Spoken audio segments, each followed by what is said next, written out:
Hi, I'm Carl Weisecker, Principal Broker at Klein May Realty. Thank you for joining me for another Q&A with Klein May. Today, our question is really the first of a two-part question. Our next episode will kind of have a follow-up question to this, but today the question is, what does a buyer's agent do?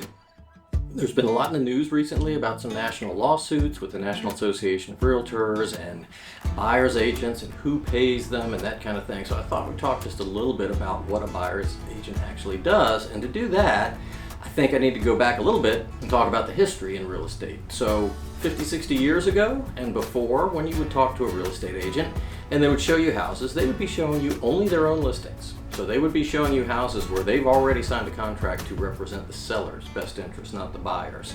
And this went along for quite a while, and of course it brought about some confusion where buyers felt like the person they've been working with for days or weeks should be looking out for them, not for the people on the other side.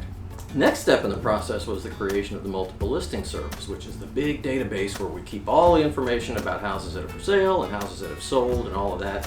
Nowadays that feeds all the public websites. But what the MLS brought about was selling firms, listing firms who had a house listed for sale, making an offering to every other agent in the MLS that, hey, if you bring a buyer and you sell this house for me, I'm going to give you a portion of what the seller's already agreed to pay me. So I'm going to take from my pocket and give it to you if you help me sell this house. And that's essentially the way things work now through the MLS, but there still was confusion about who is representing whom in a transaction. And some buyers, again, mistakenly felt like the listing agent was representing them, or at least trying to get a fair deal, when really they were just representing the sellers. So about 15 years ago then, Virginia enacted a law that said to real estate agents, hey, if you take on a buyer client and you begin to have substantive discussions, they're asking you for advice, then you need to sign a buyer agency agreement with that client so the client knows just exactly who is representing them, if anybody. And that's the way we do it now. The buyer's agent has one job and one job only, and that's to look out for the best interest of the buyer.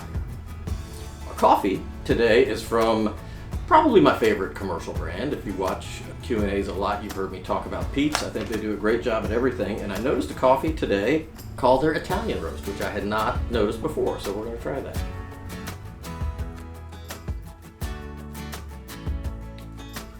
That is really good.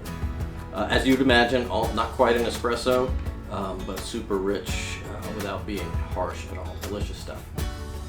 If you've got a favorite coffee you'd like me to try here during one of our episodes, or if you have a real estate question for me, please send that to questions@kleinmay.com.